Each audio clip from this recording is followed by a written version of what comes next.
Nasasaktan ng puso ko. Ano ba naman? Anong petsa na? Ano, gusto mo sugurin pa kita dyan? Hindi, ayoko na. Gulpihin na ako ni Inay, pero hindi ko na ulit pagnanakawan si Mami. Anong ginagawa mo sa kwarto ni na Mami, ha? Nakaw ka na naman, no? Wala akong ninakaw. Sinungaling ka talagang babae ka, no? Aray ko! Sigurado ako pinanakaw na naman yan sa inyo! Malilintikan ka sa akin kapag sinuway mo yung utos ko. Gising na ba si Jessica? Breakfast is ready. Pasalamat ka't dumating ang nanay mo para iligtas ka. Jessica, kasi yung blusa mong itim, pinalabahan ko muna. Dahil parang halata akong paborito mo yun, bumili ako ng medyo kahawig. Okay lang ba? Kasya ba? May allergy po ako sa mukha eh. Ayoko po lumabas. Mami mo ko, kung ano man yung nasa mukha mo, kung nakakadiri man yan, it's okay. I don't mind. Let me check it. Mami, ayoko po talaga. May gamot po ba kayo? Sige na nga, magpapabili na lang ako. Mami, pakikuha din po yung blusa na pinalaban niyo po. Please. Okay. Sige, padadalo ko na lang kay Binay. Hindi pala to eh.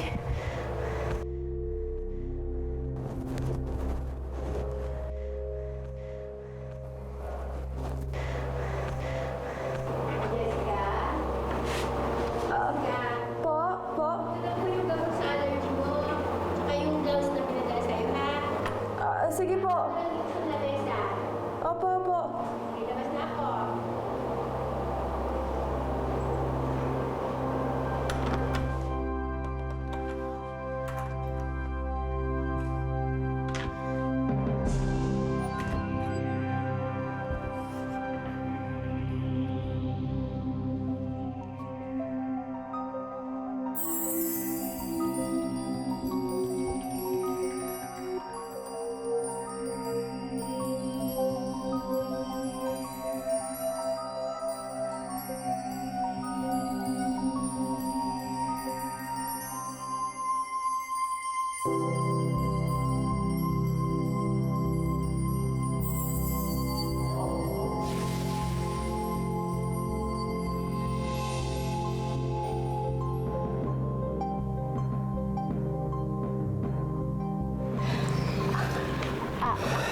Are you gonna give me the silent treatment? May comments ka ba? May violent reactions ka ba? Yan lang po sinabi sa akin. Ngayon lang kasi ako nagkaroon ng pagkakataon eh. Matagal kong naloko ang daddy mo na siya ang ama mo. Well, in fact, iba ang nakabuntis sa akin. Then where's my real father? Nako, huwag mo na siyang hanapin at baka nagbubungkal ng buhangin yung sa Saudi Arabia. Tsaka hindi na siya importante. He's not rich. Maswerte ka nga sa mga sosyal ka lumaki eh. You have your own car. You've had trips abroad. Nakapag-aral ka pa nga sa States, hindi ba? Lumaki naman po ako sa kasinungalingan. I feel like I don't deserve all those things. Kasi parang niloko ko na rin sila. Naku, Edward, huwag ka nga umarte-arte dyan. Nagpapagilty ka pa. Dapat ka magpasalamat ka pa sa akin na binigay kita kila Gerald. Dahil kung sa akin ka lumaki, ay nako, naging malnourished ka at siguro addict ka pa. At huwag mong masabi-sabi sa kanila ang totoo. Dahil kung hindi, you're going to lose everything. Your car, trips abroad, your expensive lifestyle, down to your air-conditioned room. Ayaw mo naman siguro mangyari yon, hindi ba?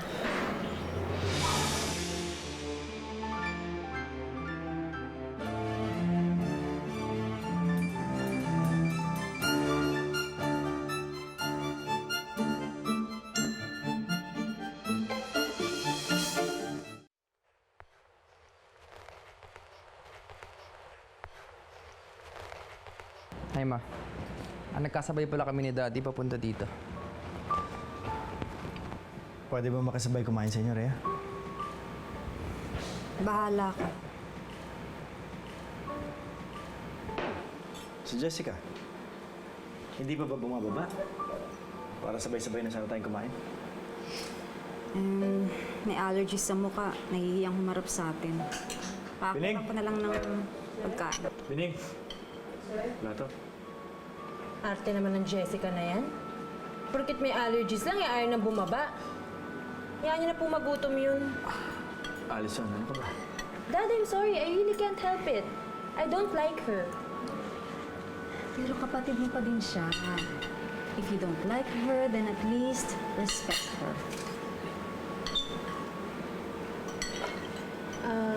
Ma, nakita niyo na po ba yung nawawala niyong necklace?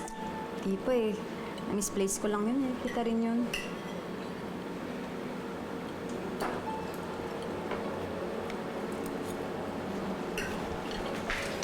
Nay, okay na po. Salamat po dun sa gamot. Wala na po yung allergies. Madas ka. Kain na. Buka na.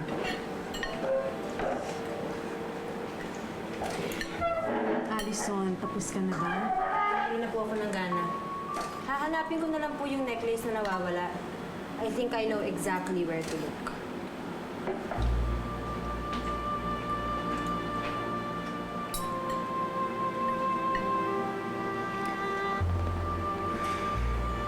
Kain na. Sige, hindi mo na. Oh, kain na.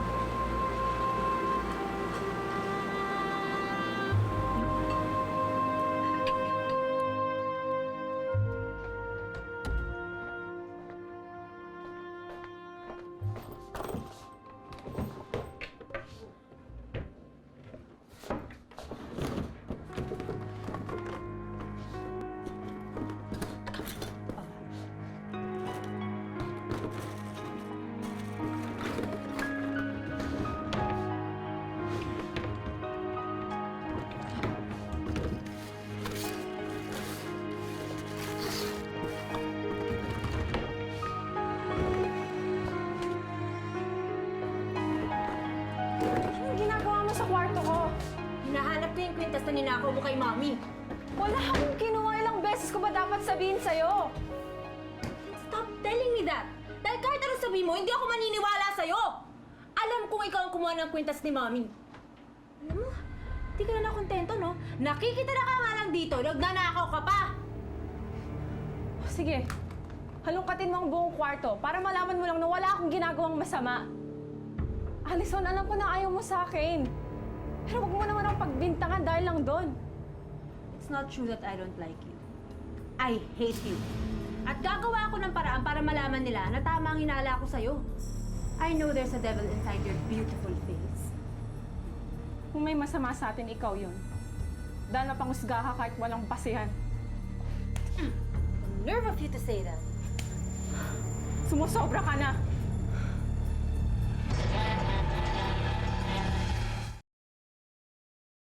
I'm sorry, Allison. Hindi ko sinasadya. Nag-explain ka pa? Ano yan? Ano? Lalaki mo! Ano ngayon? Tumigil ka! Kung tumigil ka sa akin ng bahay! Hindi mo to bahay! Hindi mo to kayo maglalaki! Palulaki ka! Huwag na ganyan! Tama na! Ikaw tama na! Palasap ka! Alam ko kung tulay mo! Alam ko kung tulay mo! Huwag ko tatakpan! Hindi mo to bahay! Jessica, Allison! Get the hold of yourself! Tama na! Ano ba nangyari sa'yo, Allison? Wala ka na ba ibang gagawin kundi awayin at alipos sa itong kapatid mo? Hindi kita pinalaki ganyan para kung wala kang pinag-aralan! Natako pa kayo ng masama! You knew me the moment I was born! Etong babaeng to! Kailan lang mo nakilala yan? Ano bang alam niyo sa kanya? For all you know, part na isang sindikato at nagkukuloy ang bilang anak ninyo para nakawan tayo! Allison, ano bang pinagsasabi mo? Anak ko si Jessica. Kapatid mo siya. I know her well enough para sabihin sa'yo na hindi siya masamang tao. Ay! Wala na pala akong kakampi dito eh! Allison, wala akong kinakampihan.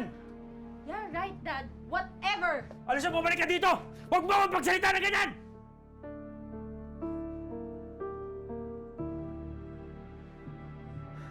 Jessica, pagpasensya mo ng kapatid mo. Ikaw na lang umintindi sa kanya.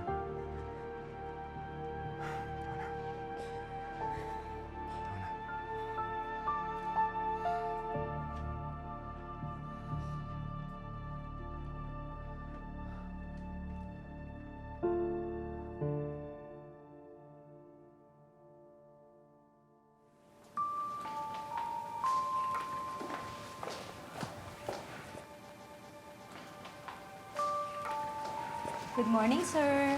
Good morning. Good morning, Gerald. Coffee niyo po, sir. Anong ginagawa mo dito, Esmeralda? Wala naman ako appointment sa'yo. Hindi kasi, di ba, may pictorial si Jessica ngayon. Chine-check ko lang kung nandito na siya. Ganun ba? Sige, wait for her. Wow! Ang ganda naman ito.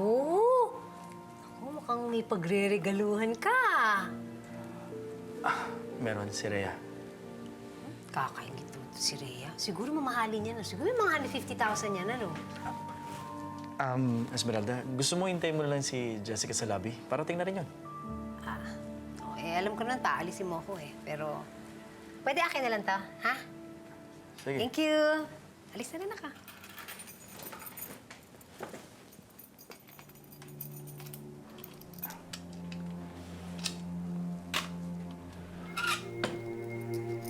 Mukhang hindi aabot kay Rhea yung regalo mo, Gerald.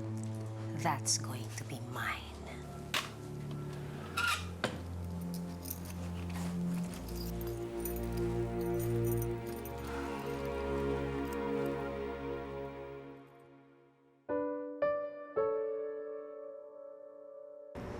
Who would have thought na hindi pala ako parte talaga ng pamilyang ito? Pero tama si Esmeralda. Hindi nga nila dapat malaman ng totoo na hindi nila ako anak. Ayokong mawala mga bagay na kinasanayan ko na.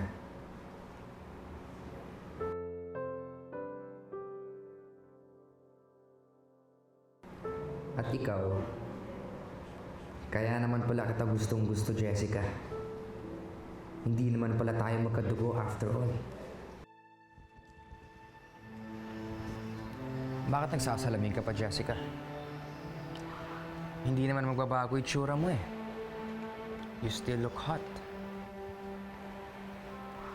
At ang bango mo pa. Narinig mo ba yung sinasabi mo? Bakit? Masama bang sabihin sa newfound sister ko na ubod siya ng sexy? Na kahit ang kapatid niya, ina-admire siya? Napakabastos mo talaga. Hindi ka na nahiya sa akin. Kapatid mo ako, Edward, kaya tumigil ka. Yun ang akala mo, Jessica. Hindi tayo magkapatid. Kaya pwede kitang bastusin. Anytime.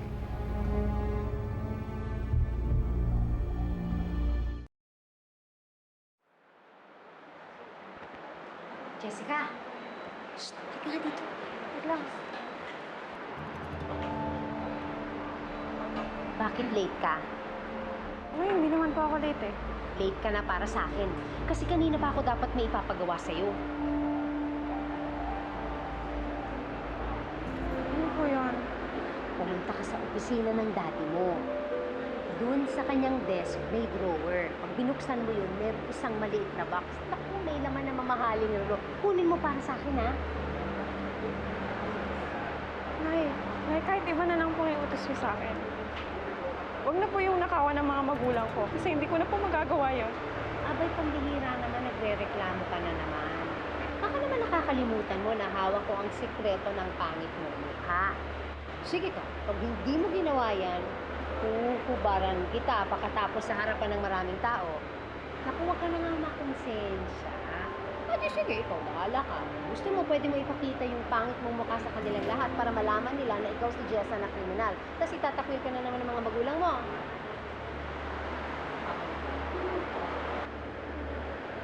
Sige po. Susubukan ko po kunin yung relo. Huwag mong subukan. Gawin mo. Aga-aga nang buwisit ka. Pagkatapos na lang po ng shoot. O sige, pero pag bumalik ka dito na hindi mo dala-dala yun, wawarakin kita din busa na yan. Sige na, sige na.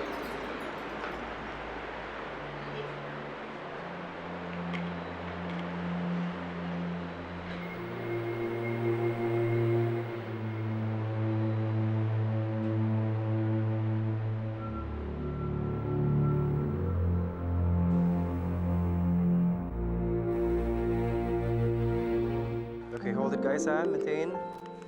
All right. Jessica, please don't make your arms look so stiff, ha? Relax lang ng konti. Alright? Maintain yung kanina.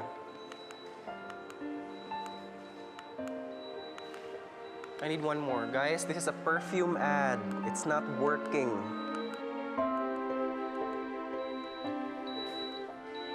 Okay, that's it. Let's take 10 minutes. I think Jessica's a little bit tired. I'm sorry. It's okay, darling. Have some coffee, ha? Is there a problem, Jessica? Ayaw mo ba akong makasama sa shoot? Hindi. Marami lang ako pinagdadaanan ngayon. I know. And I heard na you've already met your real parents. Si Tito Gerald and Tita Rhea. Oo. Alam mo, napakabait nila. Lalo na si Mami. Swerte ko nga silang mga tunay na magulang ko. Pero marami lang akong hindi pwedeng sabihin sa kanila. Tungkol sa akin. Well, I guess it's normal. I mean, I understand you that it's gonna be hard to open up to them. Dahil nakakakilala mo lang sa kanila as your parents, right? Yun nga eh. Ngayon ko lang sila nakilala pero natatakot ako. Baka itakwil nila ako. What do you mean? Angelo, excuse me. Pwede kausapin ko muna sandali yung alaga ko? Sige po. Tingnan ko muna kayo. Sige. Pwede ba? Huwag ka muna makipaglandian kay Angelo. Gawin mo muna yung inuutos ko. Habang wala niya si Gerald, pwede?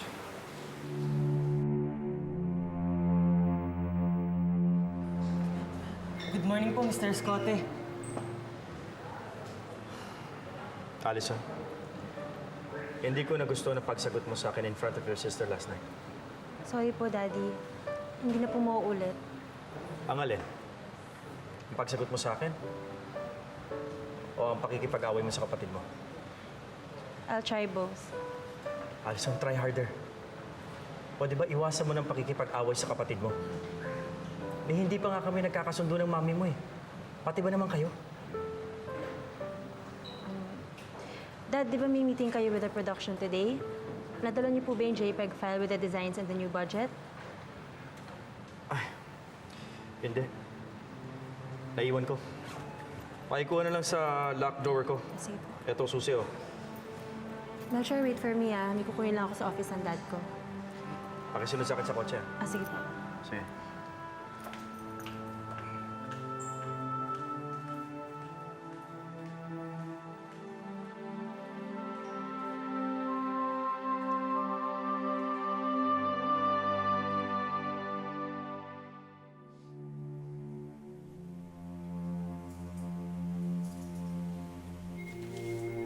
Diyos ko, patawaran niyo po ako sa gagawin ko.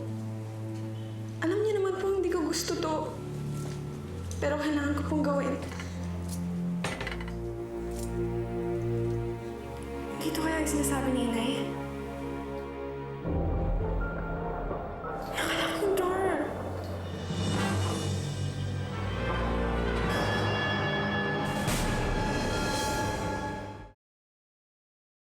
Oh, yan na ba yung mga pinakuha kong files? Ay, di pa yata kumpleto to. Pakikumpleto na lang ha. Tapos i-present mo agad sa akin ha.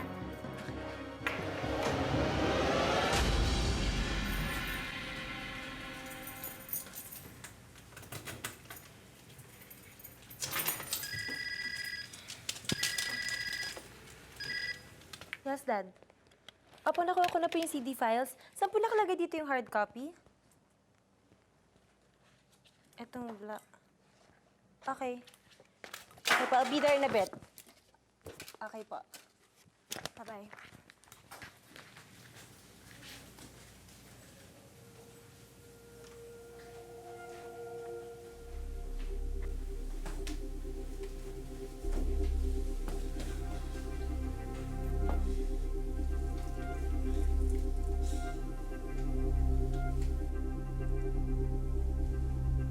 Hindi ko na magagawa to. Tama na yung pagkakamaling pinagbigyan ko si Inay. Hindi ako magnanakaw gaya ng sinasabi ng kapatid ko sa akin. nakakalimutan mo na hawak ko ang sikreto ng pangit mo, ha? Sige ka, pag hindi mo ginawa yan, kukubaran kita pagkatapos sa harapan ng maraming tao.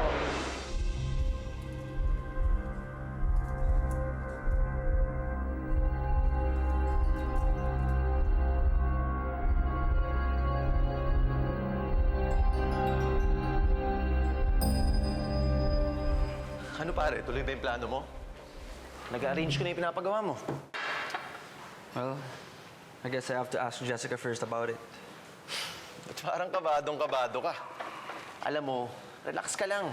Sigurado akong hindi ka natatanggihan nun ngayon. Ewan ko. Basta kinakabahan ako every time I'm near her. But in a good way, ah. Alam mo, she's the only one who makes me feel this way. Speaking of Jessica, nasaan na ba siya ngayon? Eh, inutusan lang ni Aling Esmeralda. PA? Inutusan niyo amo? First time yun, ha? Ano daw pinagawa ni Esmeralda sa kanya?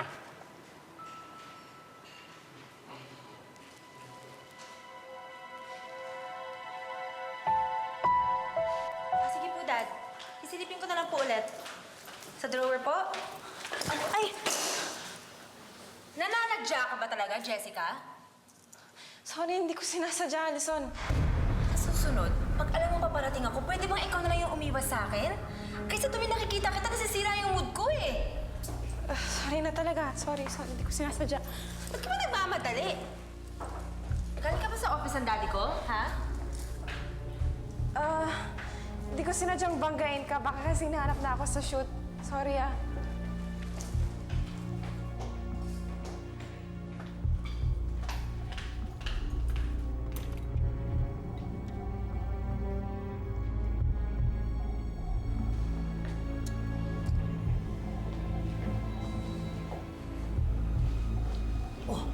Ano? Nakuha mo na? Kasi pag hindi mo nakuha, naku, ready na talaga akong barangga. Nakuha mo na. Ano? Wow! Naku, in fairness, napakagaling mo. Para kang professional na kawatan. Wow! Ako naman, ngayon lang ako nakakita ng ganyang kagandang relo sa tanang buhay ko. I love it! Mali pa ba yung tago niyan? Baka may makakita pa niyan. Sige, sige, sige. At sana po huli na to. Kasi hindi ko na po kaya yung pinagagawa niyo sa akin. Pag-iipunan ko na lang po yung mga gusto niyong bilhin. Ha? Nay? Ganyan din naman ang sinabi mo sa akin dati, pero ginagawa mo pa rin naman yung inuutos ko sa'yo. May pa-konsensya effect ka pa dyan.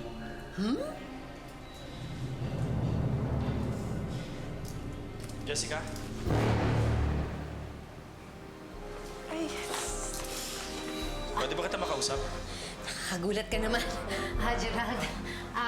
Bakit gusto mong kausapin si... Somebody saw you near my office.